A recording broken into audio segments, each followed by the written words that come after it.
But you did get into a bit of a kerfuffle, and Jack didn't like it, and then I responded, okay, well, let's not... Ladies and gentlemen, I'm very happy. Daniel, do you want to introduce everybody? Yeah, sure. It's Hannah, not Melania. Ladies and gentlemen, please welcome to And That's Why We're Not Together, starring David McSavage, Hannah Andrews, and special guest Karl Spain. Hi. There he is, Karl Spain. I'm so delighted, Karl. This was such a last-minute booking. I happened to be ringing up Aidan Killian. You were with him in the car, and I said, will you please come on the podcast? And very decently, you said yes. Karl Spain, we first met. I love that. I'm using your research. But Karl has had TV shows, and he's done every kind of thing, and he's a very successful comedian. How long have you been doing it? Over 20-something years? 24 years. 24 years and change, yeah. And he's wrote successful books. Why haven't you read a book? Do you read, by the way? I do read. Actually, I should confess, I read audiobooks, if that's a sentence that makes I don't any think sense. that does make sense, because you're not... Do you find the retention... Look at me getting old. It's my eyesight. I wear glasses now. Yeah, but do you find that you see, I think by reading stuff you retain knowledge better, and it's better for your brain. Quite possibly. And I say that because I spend so much time on fucking Instagram. I think it's fucked up my short-term memory. But I cannot read a book. And in the same way I have a gym and I got a personal trainer, I think I should have a reader, somebody sitting with me. So, okay, pick up the book, open the page. Huh? Yeah. That's why you have audiobooks. Yeah, but audiobooks, it trickles in one hole. And when you're driving.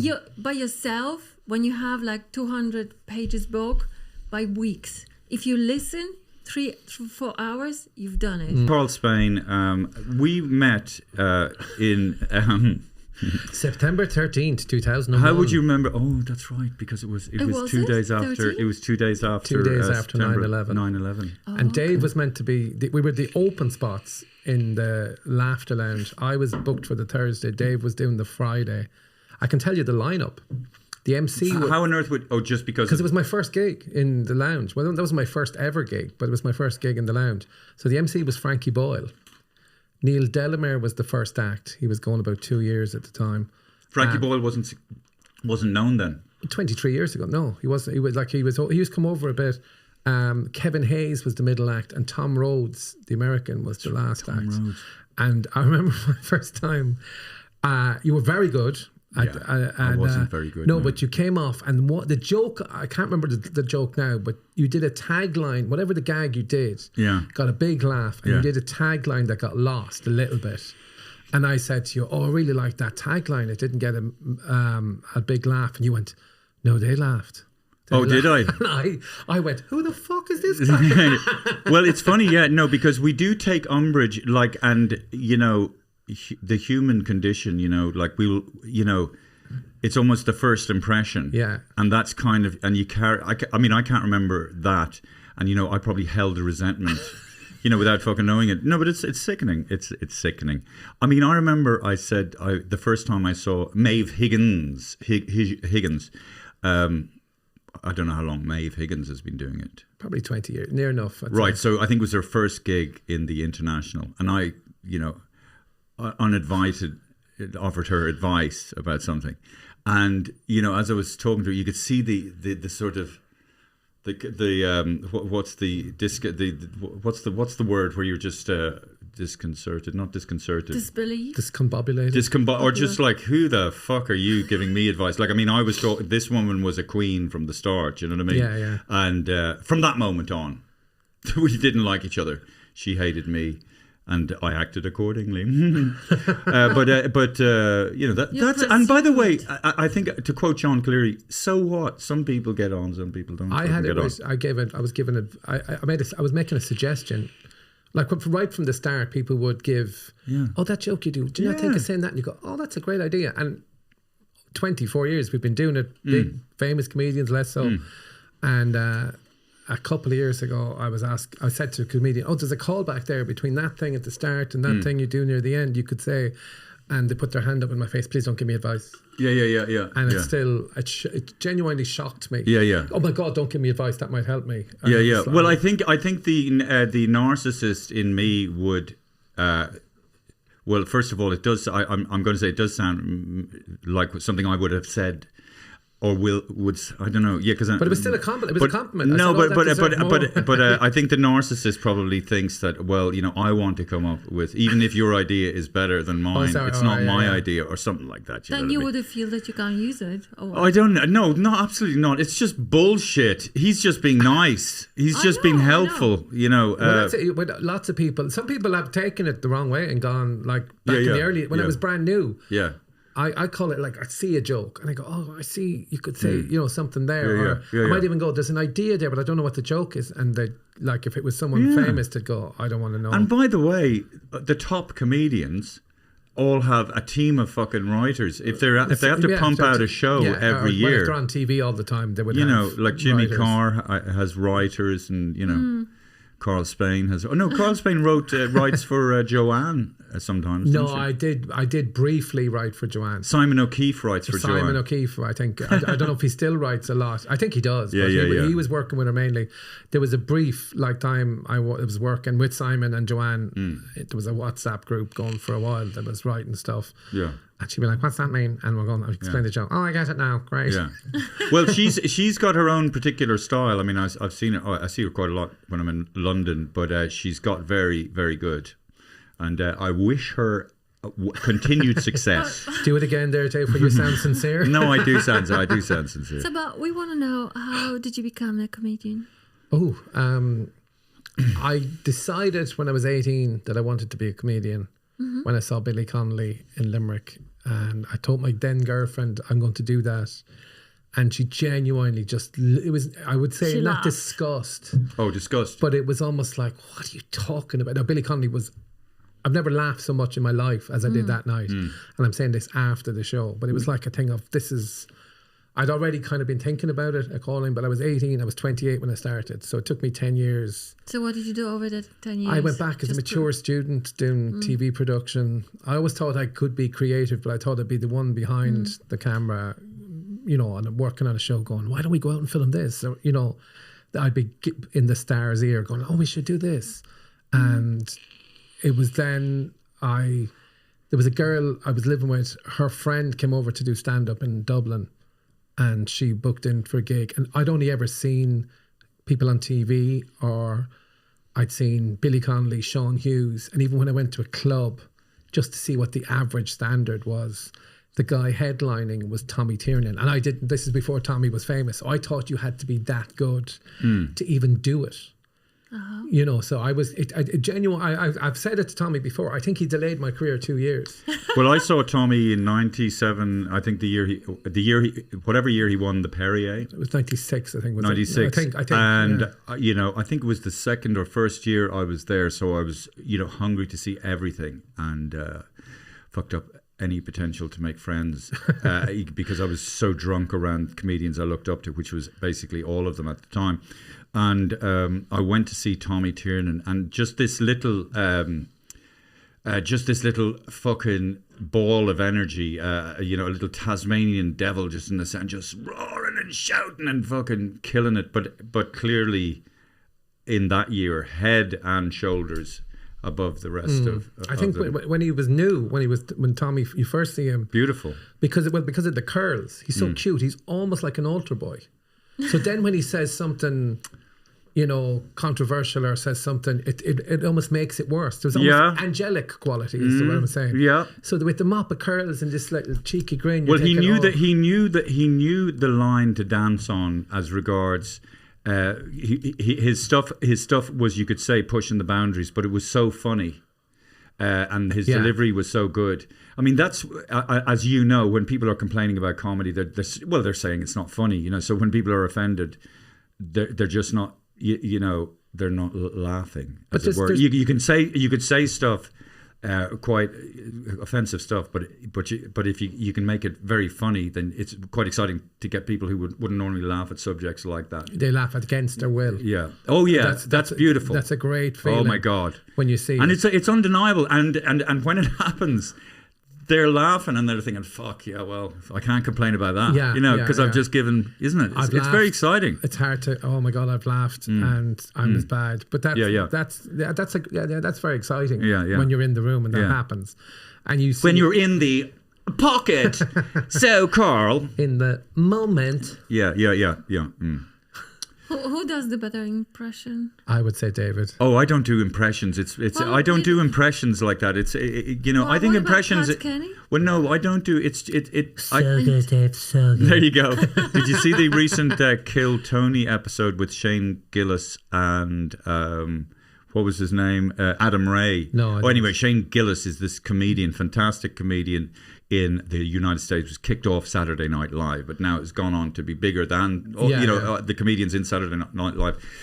But he does a Trump, and he's just got the mannerisms, everything, and everything. It's quite brilliant. Yeah, actually. I think Yeah. someone tried to kill him, but they shot at the real Trump instead. They what? They what? They tried to kill Shane Gillis, but they ended up shooting at the real Trump. Have you seen what I'm quite surprised about is the head of the Secret Service, a woman called Kim Cheetle.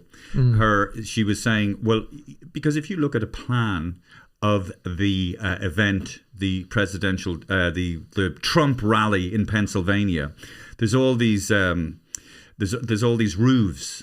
Vantage points where a shooter would place themselves naturally, and so you go there and you go, well, we need to put Secret Service there. So there was one vantage point 150 yards away, and then so they asked Kim Cheetle, why weren't your team there? Well, that particular has a sloping roof, so it was a very gentle sloping roof. And she said, well, it's a health and safety thing.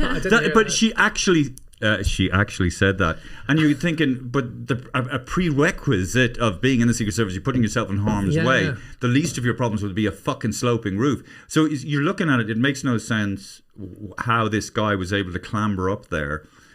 But watching it unfold, it was like what do you call it when you promote a movie? The trailer to a Western film. It was The sheriff comes to town, gets shot, they shoot him, he goes, fuck you! And, But I know where are my boots? When George W. came to, I think it was Dromoland Castle in County Clare he visited.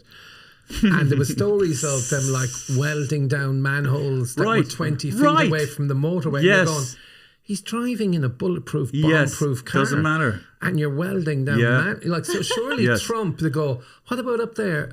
No, there's a slope on the roof. But there's a slope on the roof. But that's where you put the sniper. Yes, but if you Secret see Service. the plan, the aerial view of the thing, it's there's not that many vantage points. Yeah. Anyway, as Kim Cheetle, you're fired. The best footage was actually the guy who had a drone. There was a story that he'd done a drone recce of the area.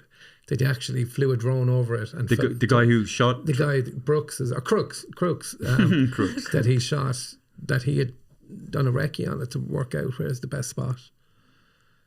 So it was all mad. Yeah. And then Trump. I wish I wasn't wearing the headphones because then you could see I've got my right ear covered. Oh yeah. But it is an interesting time, and then seeing the cognitive decline clearly of Ed Wood. No, sorry. Joe Biden. He didn't even remember the word trailer the other day. Well, genuinely, I was saying that to you. Have I said that? Have I? Yeah, she got it. Like, I'm worried about my own cognitive decline because was I saying that before? Or Yeah, you were. Yeah. Was I saying that on this one? Well, before. Because I spend so much time on Instagram. Was I saying that as we were broadcasting? No, was I? Yes. I don't know, was I? I think we you started said it earlier. earlier. Did I? While we were broadcasting? Just now, Yeah. So my short-term memory is fucked. And I think it's from just being on the fucking Instagram all the time and just having that... You know what I mean? You need to read more books. I need to read... Yeah. Read the books. So, so there you go. We worry about you, David. Oh, suddenly you're married to fucking Carl Spain now all of a sudden. Car It's not been all of a sudden. Car, we want to know about your girlfriend, Car. Yeah. Where Wife. did you... No, she's not. We're not his married. wife. Why do you want to know about his partner? Yeah, because, how did he She's meet not her? famous. Doesn't matter, but he's famous. Okay. And where you meet her? Well, I think it's well known. I did the TV show about dating in 2005, which was being filmed at the moment, actually. Well, 19 years ago. And Which has been what? it was being filmed 19 years ago right. this week. Like, it started in June. It was this time 19 years ago. God, I'm trying to think. Was it? It was like before Love Island. Yeah. So it was me. 6 episodes examining how dating is changing in the 21st century. I did TV. I did TV production in college, and one of the projects we did was examining how dating is going to change. And when we were halfway through, I went, we should have put someone through this. We should have done this. We should have gone out and tried to date people and film the dates. And then it was on the back of Des Bishop's work experience. The people in RTE said, we'd love to do something with you. And I just literally said, what about this? And they all went, yeah, that sounds great. And then when I went in and pitched it, I was told, you shut up here now, I sell this. And when I walked in, they went, so tell us the idea. And I just spoke for the whole meeting. And they went, yeah, they were already, before I left, they were talking about second series of something else. Not that I'd but it's so exciting, isn't it? It was just so easy. Yeah. It was just so straightforward for me that time. And I realised afterwards, if you saw the show, I realised, like, I'd say a couple of episodes had been broadcast, and I realised, oh my God, we literally did the template of Des Bishop work experience, because it was me on a camcorder talking about my experience. So today I'm dating someone, so it's like, like a video, like an Insta video or something like that. And then we do it, and it's a comedian fish out of water. And I remember getting annoyed that they'd go, Des Bishop's documentary, and I was a reality show. I went, no, can I not be a documentary as well? It's a bit, and has the dating from that time, well, now 2024, what's dating? 19 years. It's complete. But you've apps now. You'd no apps then. So there was no apps then. We did a dating agency thing, and I can't remember which. Oh, for God's sake! Sorry, what, Carl? Hannah, don't look at me, because you're really. No, I'm sorry, Carl. Just a bit of housekeeping here. There's a little bit of, you're getting a bit on your horse there. I don't know what I'm talking about. Okay, no, I don't know. Just get off your horse. Get off your horse, you Trump-supporting bastard. Okay, we're going to edit that out. Let's make America great again. Let's make Poland average again. Oh, fuck, sorry about that. I love Poland. That doesn't make sense. We're going to have to cut all this out. Poland is actually doing well. They're resisting this reunification. Reunification with who? No, EUification. That's my EUification. Yeah. Okay. Exciting time. Sorry.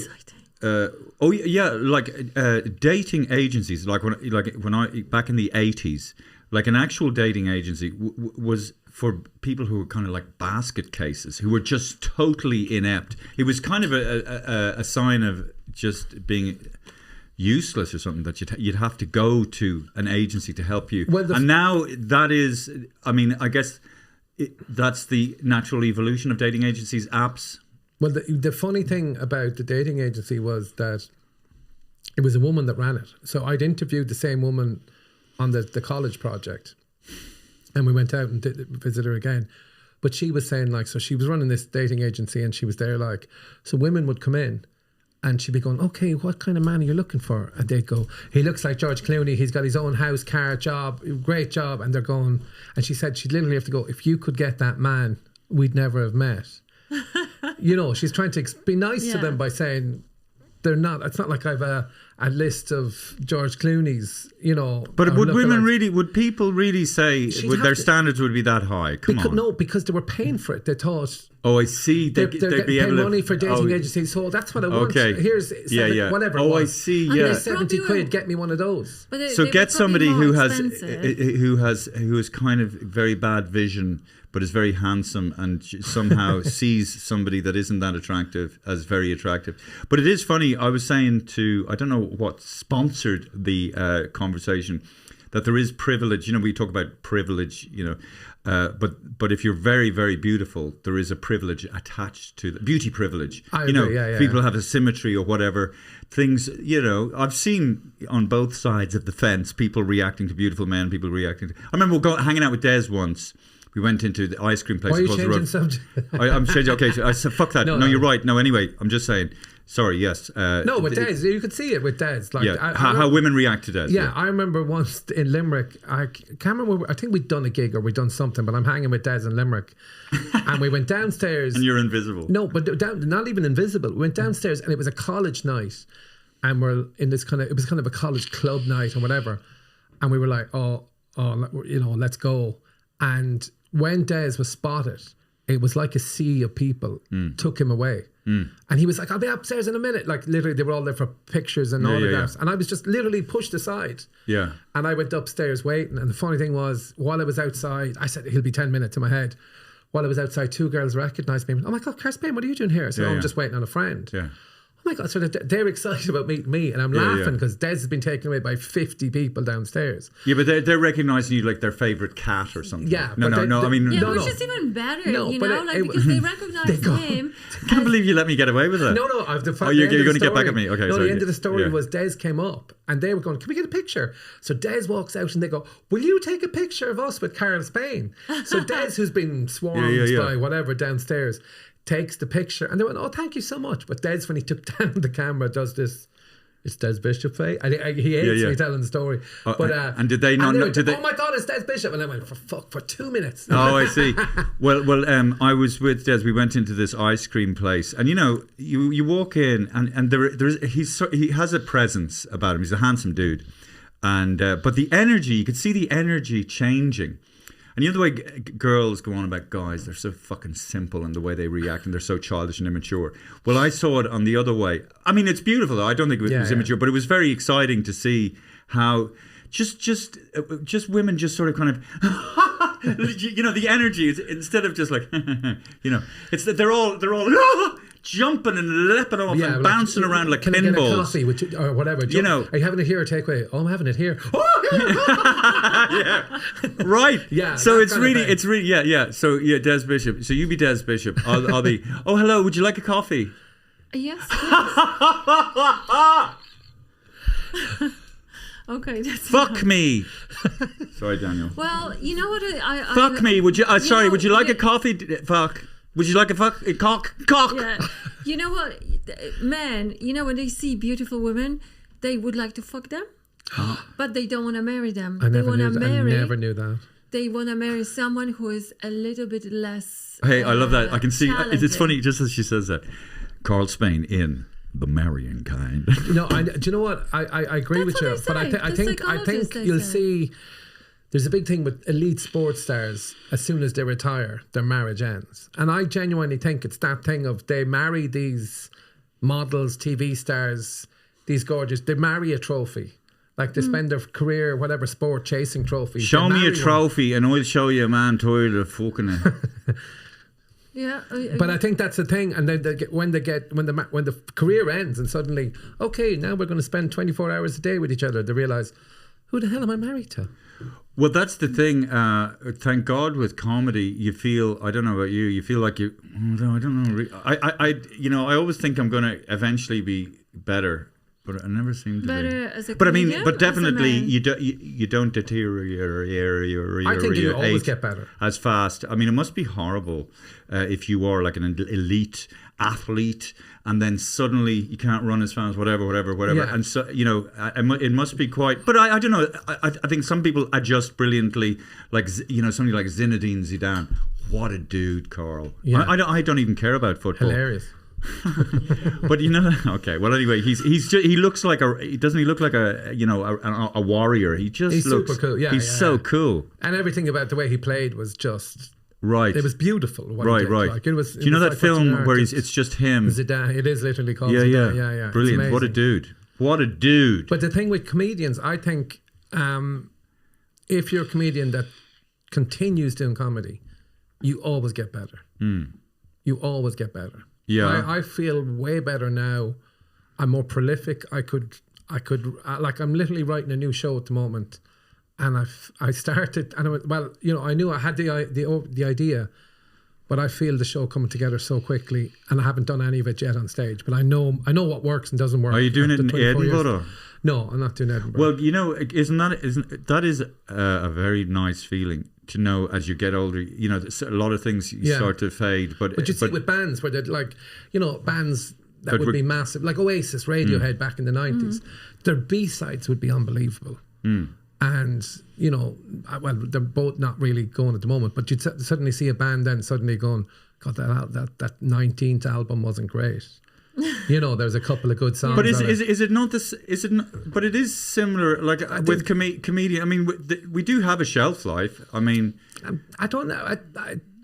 I think certain comics do. I think they're in a moment. Of, certain comics do. Oh, right. Yeah. I think there's comics in a moment and you go on there, oh my God, he's up there, and you'll see them fade. They just had a moment. But I think loads of comics just plow along. Yeah. You know, and it's, but it is. But I know what you mean. It does feel nice to feel like you're incrementally progressing and getting better at something. Yeah. But if you were on stage, I feel I could deal with pretty much anything happening that within reason. Well, you see, that's my problem. You see, I'll think of you know, and then that'll be the night that I die in me fucking hole, or I'll say the wrong thing, or just and then gone. And you know, but sometimes I kind of need those humiliating experiences to. It's like smelling salts, and so the next gig I'll do. You know, you can edit this. Go on. We did a gig in UCD once, and you were hosting. I was on first. How long ago was this? 20 years. And I knew you well at this stage, but you were there, and you were doing brilliant. Okay. You were doing brilliant. It was in that whatever area in UCD, but they had it set up for a rock gig that was on afterwards. Yeah, they've never had. So me there was on a crush barrier. Sorry, there was a crush barrier there, so it wasn't ideal for comedy. But you had it going great. I had a lovely time, and then before you brought Joe on. You said to me, and I don't know, was Joe getting ready, or you said to me, I think they like me too much. I'm going to do the horny baby story just to annoy them. Oh, shit. And you went on and did it, and... Yeah, totally lost it. They lost it, but they were just like, what the... I think you shocked them, because they were all kids, like they're 19, 20. It's funny, well, you see, that... But you made that choice. That's what I found. Yeah, I know. The gig was going so well. Self-destructive. And it wasn't but it's interesting. It was more like an experiment. It is self-destructive, though. It is self-destructive. Because you should feel I would say that joke is not for that audience. Well, also, yeah, but you think, with hindsight, you think that, no, but I've tried to bring that joke back recently, and I've tried to... horrible. Well, yeah, but it's what is it? Oh no, but the point of that joke to me is that you know, people say, oh well, what comedians say really that represents their values. You know, what comedians say, he's really admitting to what they are really stand for. And my my fucking theory is that that's absolutely not true. I'm sure you will say things that are the exact opposite to your values and the exact wrong thing to say. And in the moment, you know, that's what's funny about them, because so you're making anyway. But that joke is just to say that you still want to have sex while you have small children. No, I'm trying to speed the process of you putting the baby to sleep. Truly, it's a frustration of not having sex while you have small children. Yes. Yeah, yes. So, and in many ways trying to please everybody, Dave. And everybody, and that's what everybody experienced: lack of sleep, screaming baby, no intimacy. Yes. You know, and that's what you truly portray. Everybody had it in. They had. But who in their right mind would think that I would be standing here in front of a crowd and admitting to child molestation as a former bishop, like when you start a joke, but but I mean but I think the fact that you would joke about something like that is almost it's the people who go, oh, the pearl clutchers going, oh my God, I can't believe you said that. They're the ones I'd always be worried about. Someone who's that blatant, who almost like waving flags, come examine my life. They go, oh, but there's nothing there. He's just like it. My example would be like if Rafe Fiennes in Schindler's List, when he plays a Nazi, you know, he can go, oh my God, he's a Nazi. Or whatever role an actor plays, some horrible character. You don't think he's that person. He might be beautifully convincing as a performance, as an actor. But you don't think he's that. Whereas a comedian, if he says something, oh my God, he actually means that. And I think because that's terrible.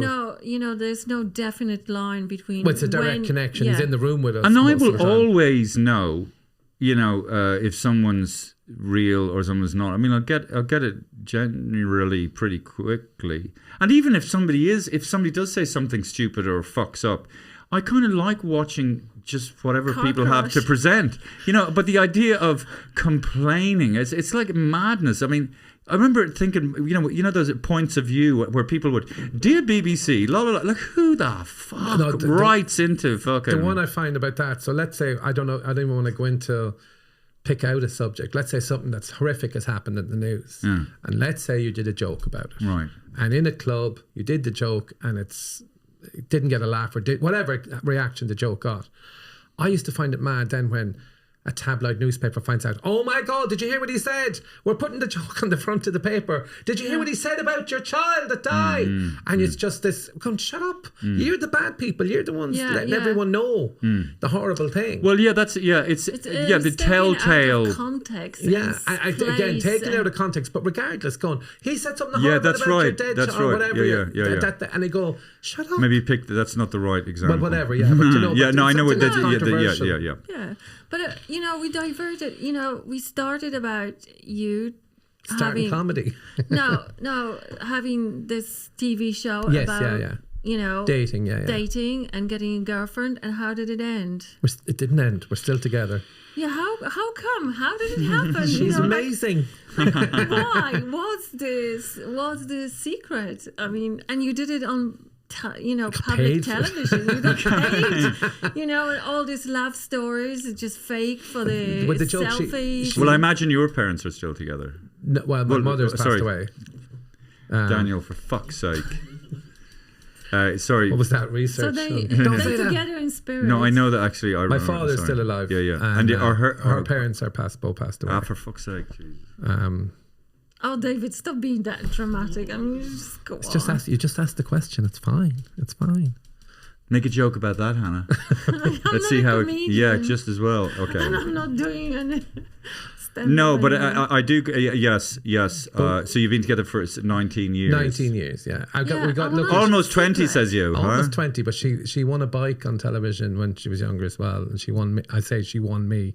Okay. And the joke is, she's no interest in getting up on either of them now. What's funny about that? I can't understand. I just kind of feel that you want to compete with Karl. I am. He's making me. Yeah, because he's pretending to be all nice now. But the minute the camera's off, he's just hacking away at me. He is. He's fucking with me. He's gaslighting me. Look, he's appearing to be really nice. No, but Karl, he does drive you. No, am I? Yes. No, I'm genuine. It's hard to sound authentic. It's all the stress you had earlier trying to find. Yeah, I was whipped up like leads and hard drives and God knows what else. It's pathetic. That's your excuse. Hannah, you know what I mean? I understand why you're not still married, but I'm beginning to wonder how you ever got married. Isn't there? I know. Where's the and that's why we're not together? Come on, where's the fucking sound effects, Daniel? Come on, play. Not that one. No, wait. Come on. I don't know. Come on, just keep on pressing and find it for fuck's sake. No. Why do you think we had children? And that's why we're not together.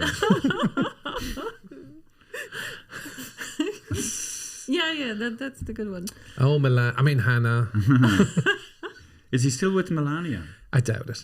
Of course he is. She loves him. No. Why not? Maybe they Just have the body arrangement. language. It doesn't matter. She's really supportive. Well, it's funny you're talking about Schindler's List and all that kind of thing, because I think there is quite a with these apps where you swipe left and swipe right. Like we all can live now like medieval kings. You know, it's like based on whether I want to fuck that person. No.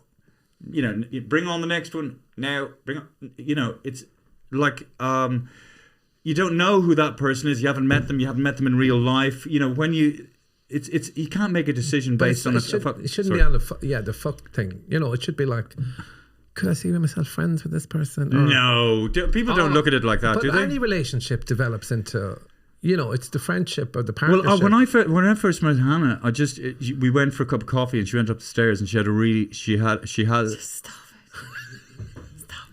it. Your mother had a lovely bottom. She had a lovely. She had a lovely bottom. Like, your mother. It's funny. Your mother. My mother's passed away. Sometimes my dad calls my mom. You know, mother. You know, and I think that's. You know, I sometimes I like calling you mama. That sounds I know, bad, but like Daniel. When I was No, I don't say like mama, bitty, not like that. But you do, like you want people watch you, let's say, exercise. I want people to watch me exercise. Yeah. Oh yeah, Hannah hates the fact No, I that there's a don't slight hate. upward movement in terms of my exercising, and because she's No, been exercising all her life, and then I start going on about it. Oh my God, who gives a It's shit? like everybody exercises for donkey's Yeah, years. okay. And all of a sudden, David woke up. Yes. And then Yes. he started. Because I've met my Danny, my personal And trainer. he's doing that for a year. Yeah. And there's no difference in his body shape. oh my god, I can't Fucking believe you said Carl, that. I'm so Oh sorry my you had to God. see that. Wow. Wow. Wow. Oh, speaking of Carl Spain and acting, well, I don't know where you'd even get to see the film with Tony Kelly's film. It's on Amazon Prime now. Oh, is it? Yeah, you're well, there. I would you're say. there and you have Garda. Well, Yeah, I would yeah. say Very good. genuinely, just for Carl Spain's turn in that film, it is worth checking it out. Because anyway, I couldn't watch myself. But anyway, that's not here and there. But it was such a you beautiful. a pretentious prick. Yes, it was typecasting, but it was such a perfectly. You were even wearing your I'm trying own to get- clothes. Oh yeah. Oh God. No. And No. he Hang on a went- second. And he Back went off, to a Tony. premiere. Oh Jesus Christ. He went to No. a No. premiere Okay, Hannah, and look at her. You're so desperate to throw me under the bus. But you can't even do it because your words are falling out of your face. Anna, he went to Okay. the premiere and he was walking up the steps and you went, look at that ass. I'm going to gaslight him into exercising in the next couple of years. Do you know what it was, Carl? It was so embarrassing, right? I had my little part in Tony's film, The Hurler, and I brought my own clothing, right?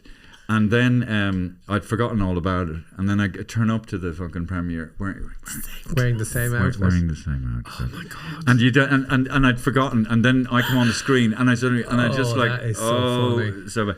Anyway, what I'm saying is, I was kind of blown away, I have to say, by your performance as a guard. You captured the sort of absurdity of the rural Nyaldia, and who's a bit delighted, but simple as well, but nice, but sort of a very flahuluk, is that the word, with the rules and all that. And Well, it's a nod and a wink. Tony's character. But a fantastic. It was yeah. great That was fun. for me. That was the highlight, and I think there was one moment where who's the GAA commentator? Marty Morrissey. Yeah, there was something that Marty did that was quite good. No, there's some Yeah. some Yeah. great stuff in the film. It's well worth the view. It's on Oh Amazon no, I Prime. did like it. But Yeah. watch I it. liked Go it. watch Very- watch the very Hurler, sweet. and watch Carl Spain in the Hurler. Definitely. Yeah. And And Tony Kelly. I'll list off all Dave's films now. Oh no! Stop it, Carl! You When you little played dirty the priest in bastard. Cavalry or Cavalry, whatever. So I just want to know. Cadbury's. So did you take? Like you saw your future partner, girlfriend, Yes. wife, and you thought that's the girl I wanted. How actually in the office we were making What's the her show. name? Can you say? Rachel. Rachel. When we're making the show, they got any girl that applied to be on the show to fill out just a form and send in a photo. And it was weird. One girl sent in a picture of her as a child, which I don't even remember. She wasn't on the show, but it was just this big ginger child. And like someone goes, what about? And I'm like, what the hell is this? And she was like 5 or 6, and I went, this is a guy applied. And said this may be a long shot. And I was saying it to someone the other day. If I was making it now, I'd nearly you date. would. I would date the guy and Yeah, see. yeah. Oh, that's a great idea. I would have done it just. Oh, for that is so funny, Carl. just to see. Go on a gay date, but go on a gay date and see what the story yeah. is. But when I saw Rachel, That'd be so funny, Carl. It'd be classic. And then just give him just a little peck. I don't know. But Little so peck. Rachel's form and like her information. One of the girls, Una, in the office said, "What about this girl?" And I just went, "Yeah, this is what I'm looking for." So what did she write? No, it wasn't. It was just her picture. I just knew her photo. She was smiling in the photo, and she was also from Limerick, and it was just me going, "Yeah, this is exactly." I think the phrase was, "This is exactly what I'm looking for." Just before I met her, and when we were together, then I told Rachel, I said that I still think she doesn't believe me.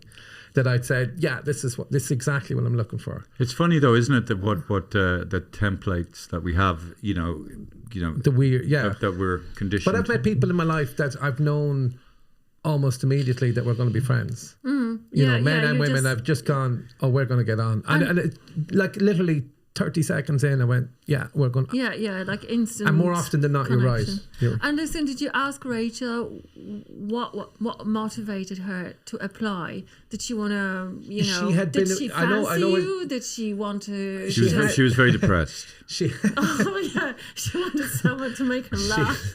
she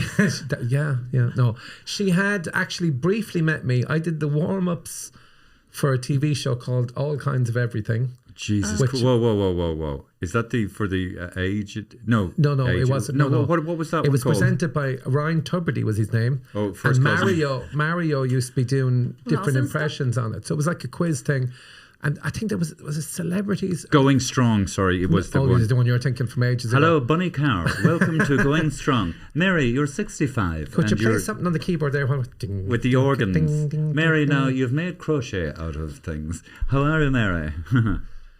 So I had met Rachel and her sister that day. They were at in the audience, and as I'm walking out of RTE, they went, "Oh, you're from Limerick," and I just spoke to them for like 30 seconds. I remember meeting them, but I don't remember much more about it. And she heard me on the radio. She was going down to Waterford for a weekend with her friends, and she was the only one that was single, or she was thinking, oh, I need to get a boyfriend. She heard me on the radio and said, do you know what, I'll apply for that. He might have a friend I like. If not, he seemed nice when I met him. So here we are, 19 years later. And do you ever like laugh at that? And Well, do you know what? We've completely forgotten. It doesn't come up that we met on a TV because you just forget. And like even people, we're together so long now, people don't even new people we meet. Oh, how did you meet? No one ever asks. Yeah, it's so distant. So distant in the past, yeah. like it's- best gigs, Carl. Like what were highlight gigs in your career? the recent. Well, that are things. Meant Wow. Oh yes, something. yeah. I supported Kevin Bridges on his last tour, and in the 3 Arena, I did 4 nights in the 3 Arena. Wow. And every night I would have to announce myself and go, ladies and gentlemen, please welcome your support at KARL'S Spain. And I'd walk on to, I'm exaggerating. Right. Yeah. The audience going, oh, for fuck's sake. Yeah. And every night I walked off to massive cheers. Amazing. And in 20 minutes, 25 minutes, I think it was just, oh, fucking KARL'S Spain, Jesus Christ. No, I don't think it's KARL'S Spain. No, I think it's because people support act. specifically go to see Kevin Bridges. It's whoever's going to walk a bit on. of a thing of I think there's not. But do you make light of the fact that when you walked on, oh great, it's support. But I think, we could have had an extra coffee or had a drink. But I think that's very important. Like especially for young comedians, whatever the vibe is in the room, it's no harm acknowledging it. Yeah. Oh, okay, he knows. We've had it, and then now we can move on. Because especially if somebody does really brilliant before you, there's also no harm saying, wasn't that brilliant? Oh, of course. And then a nice transition into. I had it. One of the first tips I ever was given in comedy was make some reference to today. Okay. So if you're going on stage, like if you're like, and it happened, the first time I did it was in Sligo. I went on stage in Sligo, and this was true. I'd been in the hotel. The gig was in the hotel, and I said, "Oh, I'd never been to Sligo before. Didn't know what to see or look at." And walking down the street looking for something, and there it was, the Abracadabra where Keen Egan got beaten up last Christmas. Oh yeah, the guy from Westlife. Okay. And the audience went mental, and it genuinely shocked me. Yeah, I don't think he was as popular. Well, certainly it was a small room, but with those people, so genuinely, oh my god, that joke worked way better than I thought it was. It's just looking for things of historical significance. It's funny as you say that. It makes me realise why someone like I don't know if Barry Murphy still does corporate gigs. But it's no harm. Yes, he does. Well, it's no harm tailoring. Of course. Well, but we're taking it to extreme. But getting local knowledge, and it makes the crowd feel that he knows us. We're not this. He's not. It's not just this impersonal. It makes everything fresh, though. It makes okay. I see. So it has the glean for of a stand-up. Very good. That everything then the next thing you talk about. Yeah. Feels well. He couldn't have talked about that before today because he was in Sligo. I had it with. I did a corporate last year for Ryanair. Michael O'Leary was in the room, and I was told you can have a go with him, but don't make it all about him. And I walked in and said we were meant to start at 8. It's 10 to 9, so I've been standing on the stairs for 50 minutes. Very on brand. Yeah. With Ryanair, big laugh. Michael. Was he laughing his head off? Oh, he loved me. Michael O'Leary's here, a cheerleader, a captain of industry, a CEO of Ryanair. It's rare you'll hear his name and not hear a C word. Again, he loved it. You see, well, that's actually, you see, that reflects what. Just let go. So we need to stop actually get out. Yeah, sorry. This is good. Sorry, Carl. When he turned... Give us another one. Jokingly one was... I said, Michael found out I'm flying on Thursday, and he said, I'll get you an upgrade. And he booked me an Aer Lingus flight. Right, brilliant. And he went, boo! But they were all laughing. And then there was loads. And there were Ryanair investors. And I said, I just want to reassure the investors that none of your money has been passed on to the consumer. And they all roared at that. Right. So, but it was one of those corporates. Oh, that sounds fucking killer. I wrote all those. A couple of them were ad libs. The one on the stairs was an ad lib because it was meant to start at 8. Brilliant. But it was weird that I was chatting to his PAs downstairs, Michael. And when was this? This was September last year. Okay, sorry. And they both liked him so much. They said he's such a great guy. It changed my mind. Like, I'm not that I dislike. Well, that your stories just now has sort of slightly flipped me towards liking the guy, because it does show a bigness of spirit. Sound like a fucking yank. Where you can rip into some, call them a cunt, and they're laughing their head off. Nobody a C word, sorry. Yeah, but he said before or after the name, so he was well up for it. He knows it. Because I've done those fucking corporates. I remember, was there a business called Qual Saram? I mean, this is going back 20 years ago. God, and some big-headed fuck in the audience, and he was the head of, who cares about your ceramic shite? And I ripped into him or something. And the fucking fucks never paid me. Like, it was only 100 fucking quid. Fuck you, whoever you are. It wasn't a corporate. No, but it just... If it's 100 quid. Well, whatever it was it was 25 years ago. I'll do corporates for 90. But some bastard, you know what I mean? So what? But you also tailor for corporate gigs, Yeah, and you've got different expectation, and you don't expect them to. I never do those fucking things. Because I'd slag them off in a way that it would upset them. You have to be smart. I'll be there, you fuck off. I did one for a company. It was on in the K Club. Okay. And the CEO was there, and she was hammered. Okay, great. And she just couldn't shut up. She was heckling me. Yeah. And I was 30 minutes, like I was meant to do 40, I think, but I was about 2/3 in, whatever. And I just went, this is a nightmare. And like, if I couldn't, you can't tell her to shut the F up. You can't, you're just trying to quietly, politely silence her. But eventually someone just went over to her and said, come on, and brought her up, put her up in a room. And I just said, look, can I start again? And they all went, what? And I did just a different half an hour. Yeah. And it was amazing. Okay. Because the gig was fucked. There was people almost afraid to laugh, but it was just torturous. I see. Yeah. And when I said, look, we'll just start again. And I said, hey, anyone, where's the CEO? No, the CEO's not here. Oh. And and they actually loved me. Well, that's a testament to your. It was a lucky decision in the night. But it's a testament to your skill as a comedian. Because here's the thing that people don't understand about corporates: the people who are there because it looks like a party, but it isn't. It's an extension of the work. They're obliged to be there. Okay, Someone that's had number the one. idea. Let's have comedy. Yeah. So number one. Number two. They haven't gone there to see you. Yeah. And anything that is part of the reason that they're there, i.e. any entertainment, you're part of the fucking problem. So it's a very hostile audience. So you're walking on, here's some guy, and they're there like, and they're also drinking as much as they can because they want to drink as much money. So they're notoriously tough gigs. And it takes a lot of skill to do them properly. I've never been able to do them. Every time I've done them, really? I've fucked up. I've been chased out of the car park. Carl can give you a few. I don't want any tips. I don't want to be able to do them. I don't like them. Stories of people being thrown out, like a comedian. There was someone, literally the guy who'd organised the gig. The comedian was doing so badly. Your man would just go, and your man was like, "No, I'll do my time." And he went up, grabbed him by his shirt, and threw him out through the fire exit, and just said, "That's that close." Locked the comedian outside. Who was talking about the Gardaí? Was it who was talking about doing a Daniel did a thing for the Gardaí club, the Gardas, and they fucked them off stage or something? I don't know. Never heard. You guys you don't care, do you? You've lost it. You haven't even been doing it for a year. You just don't care. You just all you're doing. Oh, let's go to house and do ayahuasca in a fucking forest. I would not do ayahuasca anymore. I'm sorry. Would you not? No. I wouldn't even do it ever. How many times have you done ayahuasca? Oh, 20, about 30. 20 or Oh, really? 30. Yeah, there was a time when I was doing it very often, but like the last time ayahuasca told me, enjoy your life, and that's it. It's one of those things that I thought I'd never heard of. I never heard of that. And there was a female comedian telling me they were doing it and we're talking about it. And I went, I had no idea. And she explained what it was. But then in the last couple of years since, I've heard ayahuasca did. And I'm going, Yeah, it it's must like- be a big thing. Yeah, it's like. But even I never heard of even it a people couple going on years about ago. microdosing and this and the other Yeah, and yeah. edibles and Jesus. Yeah. How long have you been broadcasting, son? 53, 54 minutes.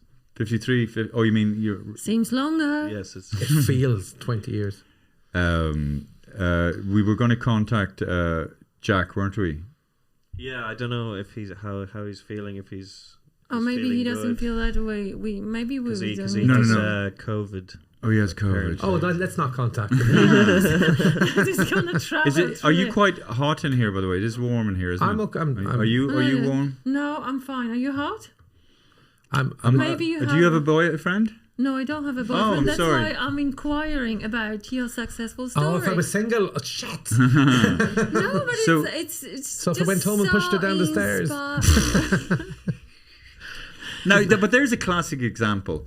Instantaneously. Well, I say, I know, Carl. No, the exact opposite. Push it. But then some people, if they're in a mood or if they will take something like that and out of context. I'm not even sure if I'm going to put that in. I'm going to cut it all out. Fuck off. No, it just annoys me. Like, I mean, that's how people talk. Yeah, and I'm going to kill you. I'm going to murder you. You know what I mean? Do you edit yourself when you do gigs or when Yeah, you, of course he when- does. There's times you'll say something in the gig in the moment, and it might get a huge laugh, but I can't say that.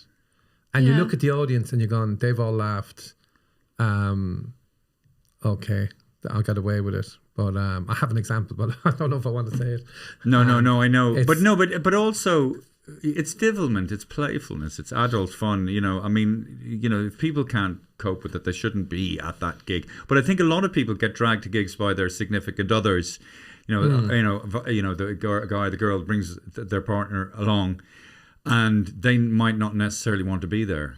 So they would be the ones. It's the intent as well. Like you'll hear it on like a radio show, someone talking, and they could be saying all the right words, but you could go the way the tone of the way they said foreign national is racist. Right. Yeah. Whereas Yeah, that's some true. old man might go, "Oh, there's a great," and say Right, very good, a yeah. racially Yeah, sensitive phrase yeah. now that might have been totally acceptable 10, 15 years Yeah. ago, and they go, "Oh Jesus, we can't talk to him," and he's going, "I was praising the fella." Yeah, you yeah, know? yeah. Yes. So it's there's There's it's nuance. always intent. Yeah. There's a generation before us, you'll say uncles, old people you'd know, and they'd say something and you're going, oh, jeez.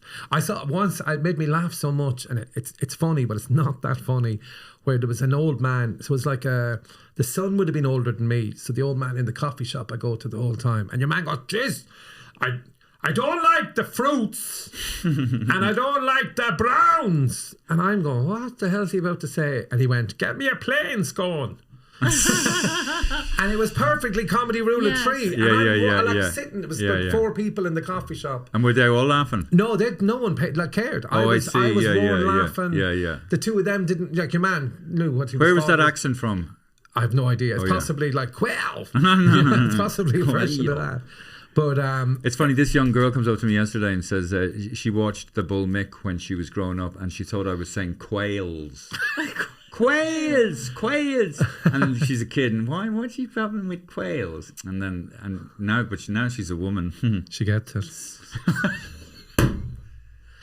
there was the jokes being Stupid. There's John Fothergill, English comedian from Newcastle. He used to have a line about he'd rub his belly and go, see this, all penis. Right? And a guy stole the joke, but you just go, see this, all peanuts. Oh, really? So he missed fucked the it joke. up. Yeah. Yeah. And but people still laughed. The guy that stole it. So he literally got the joke wrong. And people are like, but sometimes it's the rhythm of the joke. at Right, times yeah, will yeah, just- whatever. And people will laugh. Ah. Do you find though as comedians we are also desensitized to dark stuff that we do, because we're so used to saying mad shit that it spills over sometimes into our day-to-day interactions and people get shocked? Not so much now, but in the early days, if you're in a dressing room, and usually it used to be like there'd be female comics, but they'd be as bad as us. Yeah. You'd be talking and someone would go, see that tragic thing that was in the news? Here's the joke I can't do about that. And you'd be going, oh my God, imagine doing that joke on stage. But then some people just took those jokes on stage. Frankie did it, I think. Yeah, yeah. Jimmy Carr, they would go, didn't care. I'm going to just do that Frankie joke. Boyle, he's an engineer of comedy. The way he can just fucking, he's quite incredibly precise and prolific. assassin. But yeah, there's some of the stuff. Well, wow. But yes, it wouldn't be. He's not saying anything that people kind of say in jokingly behind their own closed doors. People do say mad shit. I would, if someone said there was I can't even remember who the comedian was. I was on with a comedian, and someone complained, "You can't be saying things like that." And the comedian hadn't really dealt with it. Just said, "Well, whatever, that's what I'm doing." And I came back on and I said, "If anyone has a problem with any of the jokes, I'll happily go through your WhatsApp messages with your friends, and we'll decide then." Yeah, absolutely, Carl. We'll decide then. No, absolutely. And everyone laughed at their own recognition of, God, there's shit in my phone that I shouldn't have. But also the effectiveness of one or two people complaining. Yeah. Or a group of people, activists, people who want to sort of piss you off. And how easily other people are influenced and how scared people are and fearful. And that's not a good atmosphere in stand-up. I don't like it. And fuck that as well. I did a joke that, I'll do the joke. I was talking about, so in the story, I'm driving and my friend goes, "Come on, road trip, whoa." And we're driving an hour up the road. "Oh, let's Thelma and Louise the fuck out of this." And I go, "They drove off a cliff." And he goes, "Yeah, women drivers." And I go, "If you ever say that on stage, you'll have to pretend someone else said it so you don't get into trouble." And then I just kind of look, so the joke is, it's obviously me that said it. But a woman at the back went, "Sexist!" Yeah, right. Sexist about women drivers, sexist. And I was like, and everyone else in the room knew what I'd done. It's just, and then her husband took over and says, "Jog on, mate, that was sexist." And I was going, so I didn't do it, but I was so tempted to go, well, I would consider what sexist is when a woman calls out sexism and the man goes, "I'll deal with this, honey." Right. Very good. Which is what we were. But I would have changed. I got a big cheer, but I could have changed the atmosphere. Yeah. Forever. Sorry, you didn't say that. I didn't say it. I thought genuinely. And the worst thing. I thought of it, and then don't. So sometimes you go, well, afterwards, I thought of... I would have been delighted if a fucking thought bubble popped into my head. I would have said it straight away. I'll leave it. I would have said it straight away. He was genuinely angry. Carl, it's quite a fucking quagmire of psychological repression, denial, that carry on, that performative outrage. And some of it is to do with the fact that they're guilty about things that they've done in their life, and they're trying to cleanse themselves publicly. So they're rewriting the things that they have perpetrated in their past that they are ashamed about. So publicly they are standing up for something. But generally, a lot of people who do that public offended thing are riddled with fucking defects themselves, and like everyone else is. But what? No, as we all are, but it's kind of a sign of, I don't know, in certain regards you could say it is good, in certain situations, but in a stand-up comedy club, I mean, that's where we go to see. I go to I remember going to stand-up. I was so excited by people, they're almost duty bound to share whatever pops into your head, because I might disagree with what you're saying, Carl, but I'll fucking recognise the honesty of it. God damn it. Well, I'm very much of, whatever someone says, if they're trying to be funny on stage, they can fuck up. Like if someone says something horrific and it doesn't get a laugh, well, the comedian should learn, well, I shouldn't do that again. Yeah, right. Yeah. Whereas if they say something bad and it gets a laugh, then you go, but it's still a lesson. Even with me, I have a joke, which is I joke about offensive jokes.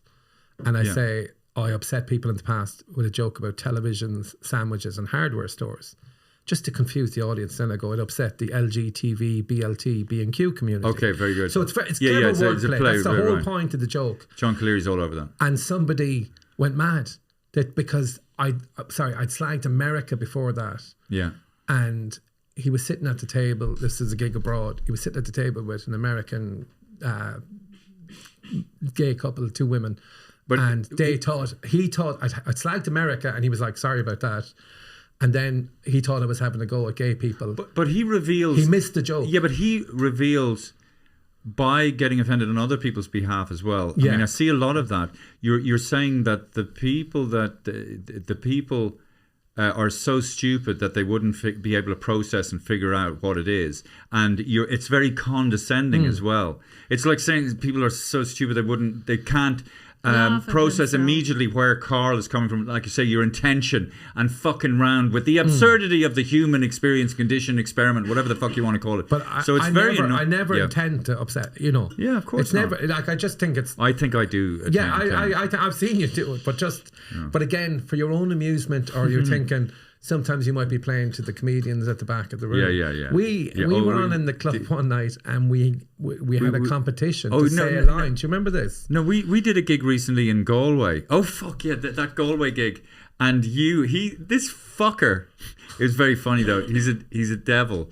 He's just sitting behind a curtain. Like normally you'd be heckled. You'd be heckled. You wouldn't expect to be heckled. He was heckling me from behind the curtain. He was like a psychopath. It was very funny though.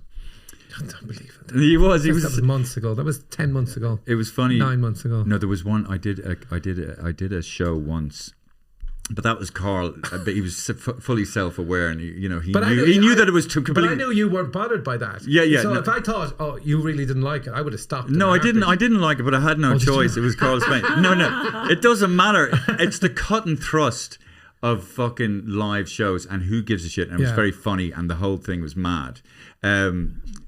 But I did a show, and you were taking the piss, and it wasn't real. But I was doing a show once, and I was slagging all. I think I said I'm too big for this club or something. But the MC, she couldn't handle it, and started freaking out, and heckling me. But you're the MC, Anyway, so some people. Anyway, I'm going to cut that out. Yeah, because I'm cutting everything out. There's no point. There's no point. What? There's no point of your story. There's no point to my story. There is no point. Yeah, you're right. Let me tell you a story that has no point, but let me get your attention. Okay. Okay. We've been broadcasting, Hannah. Do you have any amusing anecdote? Okay, let's talk about it. We'll end up talking about the hop to a girl. Karl was telling a story about you and himself having a competition. Competition. Sorry, you interrupted him. No, the 4 comedians had a competition, and it wasn't me to pick the line, but the line was, I'm a paedophile. At some point in your set, you have to say, I'm a paedophile. But I had a routine about kids breaking into my house and coming back the following day. And I had the line where one of them calls me a paedophile. And I go, I am a paedophile. If you come near my house again, I'll ride you. Yeah. And then I see a neighbour go, oh, how are you, Mr. Scanlon? Sorry. So when I did it, it just blended in. But I think I can't remember, you just in the middle of the set, oh, I'm a paedophile. And then went on. And... it was just one of those mad things. It was so crowbarred in, and I was just crying, laughing. Right. I was going this because I knew whether I was you. One of us must have been hosting or the other was closing, but I just knew I could just breezily put the line in, and people almost wouldn't notice it. Yeah. But that used to be a thing in comedy. You do a thing where name a Michael Jackson song during your set, and you try and sneak so it in, much fun. So much fun. It can be a bit off the wall. Literally that. In a sense, I did it once in Estonia, and I got about 26 in. 26 what? Michael Jackson songs. Oh, I see. In my set, it got a bit obvious after a while. I think I did a gig once where we were. You have to say spinal meningitis or something like that. Something horrible. But see, with that, then to make it work, I'd go. Comedy wasn't even my first. I used to be in a band. We were called Spinal Meningitis. You get away with that then. I was in a death metal band for a couple of years called Spinal Meningitis. I think there was a metal band No, or there was a song called "Spinal Meningitis Gets Me Down" or something like that. Anyway, Was it? I don't know. Spinal. But you mentioned my mother earlier. I just want to say my mother was a Housewife of the Year finalist. Oh. And are you even aware of this thing? This was there was a version of it on Father Ted. I can't remember. Was it the Lovely Girl competition? No, but then there was another one that was kind of anyway. But and why would your mom enter that? 1977 somebody was entered. She entered it for herself. Yeah, but my mother was very glamorous. She was blonde, very pretty, and when she died, because I did the eulogy, and I didn't intend. I wasn't looking for laughs, but it came out, and it was like, you know, my mum had been sick for a number of years, so. People hadn't seen her, so she hadn't been around. She wasn't out. So people used to go, "Oh, you're Jerry Costello's son. Oh, jeez, I know Jerry years. You're very glamorous, your mother. Beautiful woman." They'd pause, look at me and go, "God, you're very like your father." Right. And it got, I got such a laugh. Yeah. And I can actually remember bringing the coffin out, and I'm carrying the coffin, I'm front left, and I made a decision, don't look at anyone, because you'll always remember them. At the funeral, you'll always associate them with this moment. And there was two, I could feel on seat to my left, two people are shaking. I went, they're really upset, whoever they are, but don't look. It was my mother's two friends. They hadn't stopped laughing. Ah, that's sweet. Beautiful. For about 10, 15 minutes. They literally were there. But it's so Yeah. absolutely beautiful, and that shows you. That shows everyone what a beautiful thing laughter is, and it helps us process things and just sort of celebrate. Or it's a sign of mental well-being. It's a sign of that's what I would want. Just people laughing, and you know, it's very similar to crying. It's funny. I was at John Cleary's dad's funeral, and the priest presiding over the funeral knew John's dad, and you know the way they try and tailor the eulogy to mention some interaction that they had with the person, and I couldn't believe it. Like it was like an acid trip. This priest was saying, "And one time I was changing a light bulb." I mean, this is like this. His whole life, he's lived for 90 years, and he's talking about changing a light bulb. And John's dad said, "No, you're doing a good job." The bulb, but then later he changed the light bulb in the right way or something. So he was showing what a nice guy John's dad was. But fucking hell, light bulb. But at funerals, I think you laugh more than. Oh yeah, Carl loved football. Man United was his favourite team, or some. What ethnicity are these? I don't know, but Carl Spain. I remember he met me, and I shook his hand, and he did not squeeze it. That's one of the habits I have. When I think it was Brian Clough, a famous football manager in the 70s, 80s, and he was talking about Muhammad Ali, and he went, "He met me once." Oh, very good. And I've always done that. So if I'm there going, "Oh God, you're not going to believe who met me." Right, and, yeah. And there's a friend of mine met Obama and come over to show me the picture going, "Look who met me." It was him with the two Obamas. Yeah. And I went, that is like, so I feel I've influenced people in that. I think it's a fun thing. It's a fun thing to do.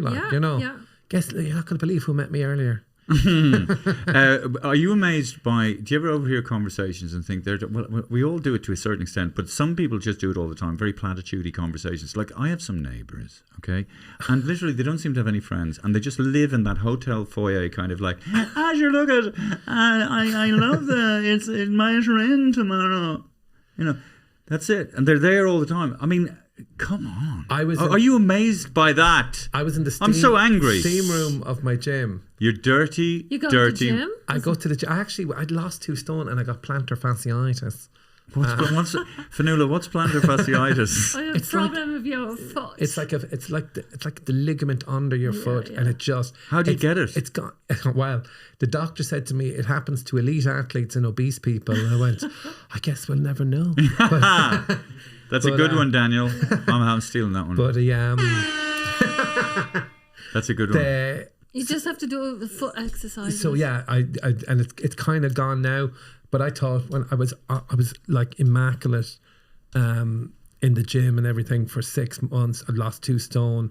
And then I got this and I said, oh, sure, I'll take a break. But it was there for months. And I was like, okay, I can eat shit now because it's going to be back doing it in a couple of weeks. What were you doing in the gym? What kind of exercises? I was just walking on the treadmill like 30 minutes really fast. Oh, yeah.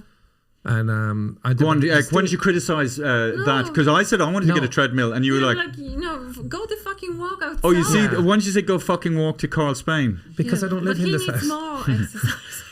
Wow. Wow. I can see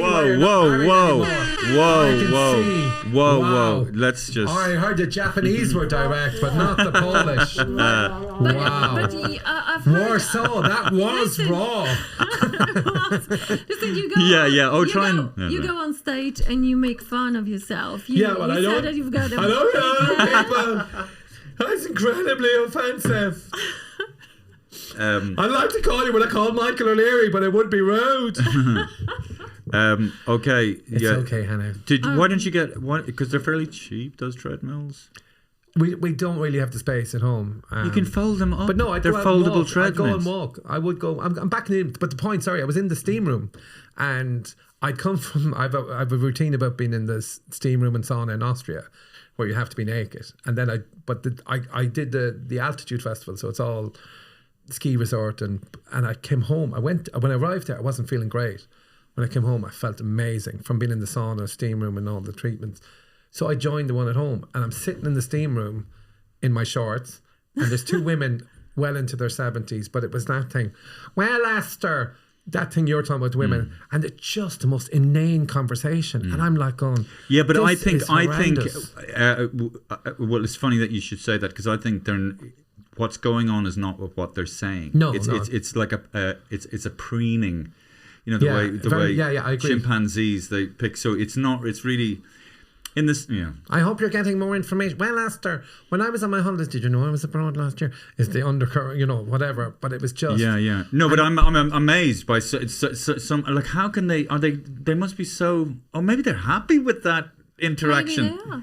But I wish they'd live in another part of the city because I can't hear it anymore. No, I used to be driven mad when I was younger and worked in fast food, but people would have these unnecessary long conversations. So they go, were you out last night? And I would say, yeah, I was in the pub with John and blah, blah, blah. And you're trying to answer every single question. Yeah. And they go, I didn't ask you that. Well, that was your natural next question. And I'm just trying to, let's have a conversation. Yeah. Did you do anything last night?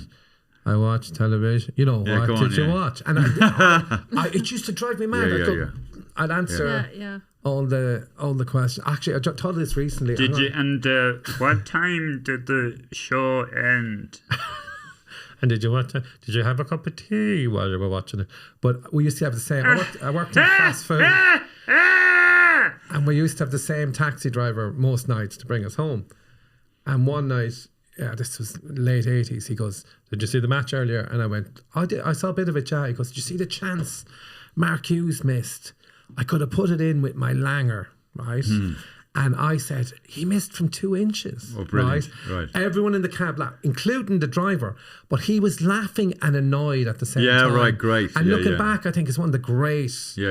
It's one of the great gags. And I could see him there staring at me. Yeah. I'm always last to be dropped home because we're late. Oh, shit. But it was... Oh, no, he won't. He was fine about it. No, but he wasn't, because it is a sort of vicious. It's zing. It's a zing. Yeah. In the moment. But it was like...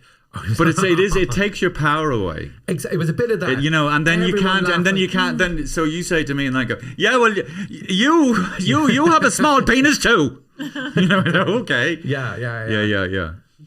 Jesus, that's funny. Fucking hell. It is like, I was bullied, man, when I was in I went to Clongowes Wood College. What did they used to call me, Hannah? LEADARSE? Because I walked. Whoa. Look at this. Look, go on. LEADARSE. You happy now? I'm not. No, I'm upset. I've never seen him more alive. No, 12. But I was a horrible little bullying bastard to my brother. I wanted to kill him. I wanted to stand on top of it, spit in him, and pull his hair and all that kind of stuff. I was a real vicious. He used to put a pillow over his face because he was snoring. Oh God, I did awful things, And and the my worst thing was father, they didn't even share a room. and my father would say things like to me, "You're a terrorist. Would you leave it?" You know. And you are.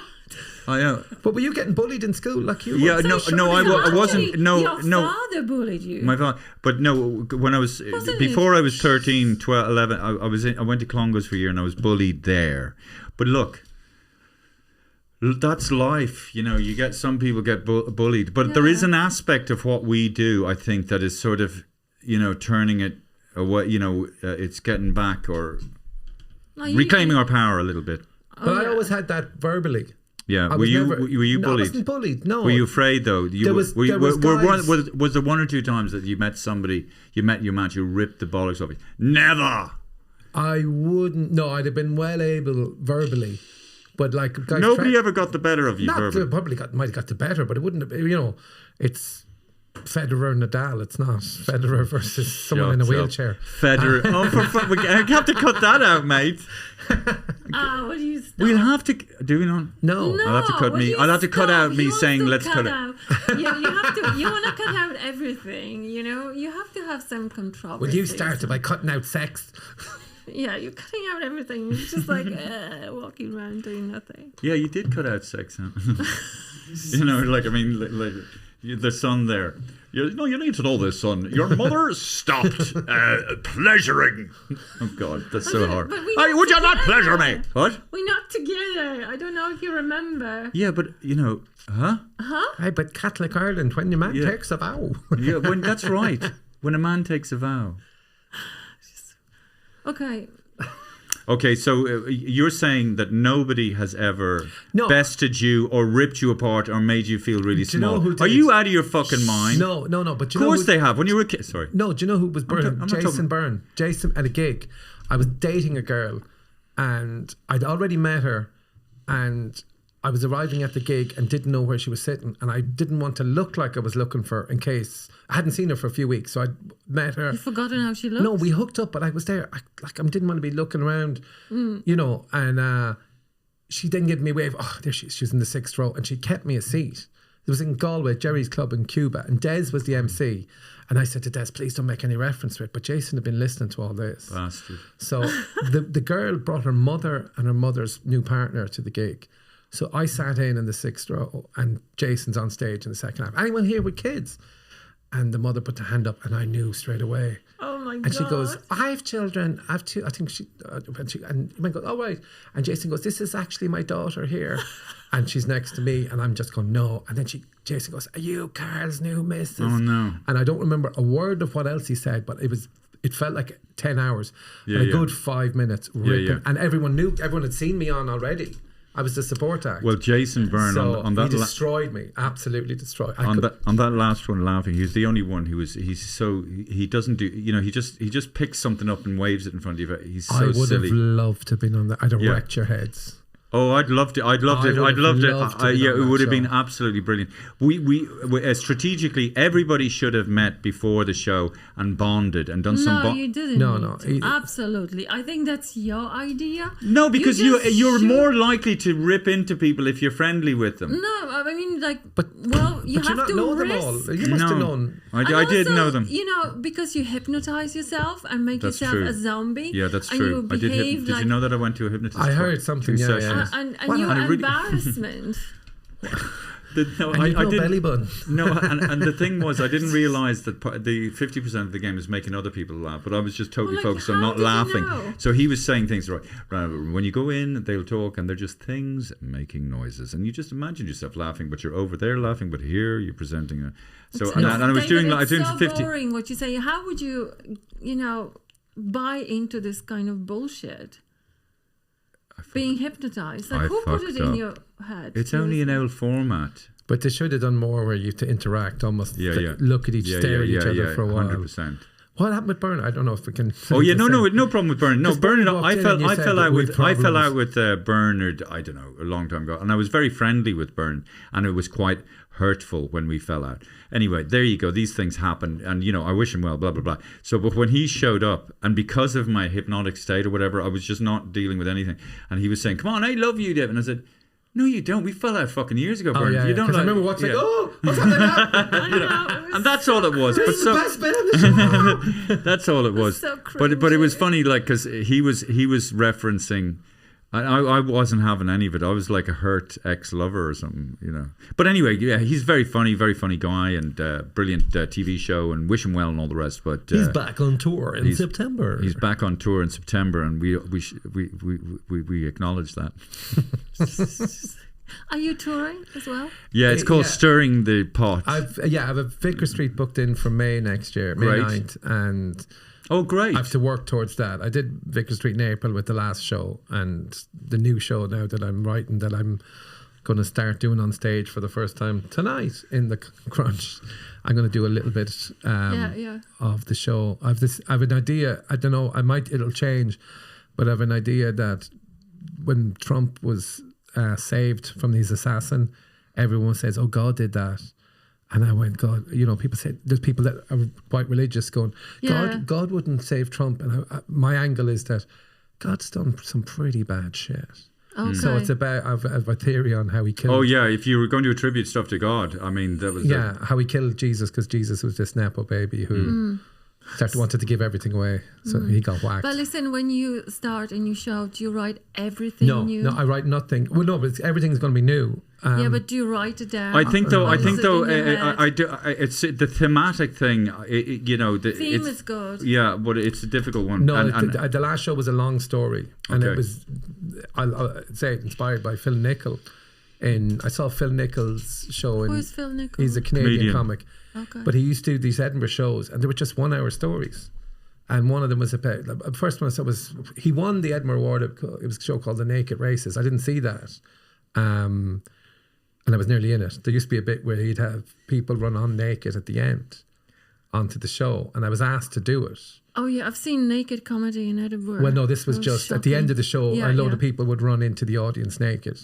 And I was asked, would I do it? And I said, yeah, I'll do it. And his then girlfriend, it was Phil's girlfriend at the time, asked me. And I said, yeah, okay.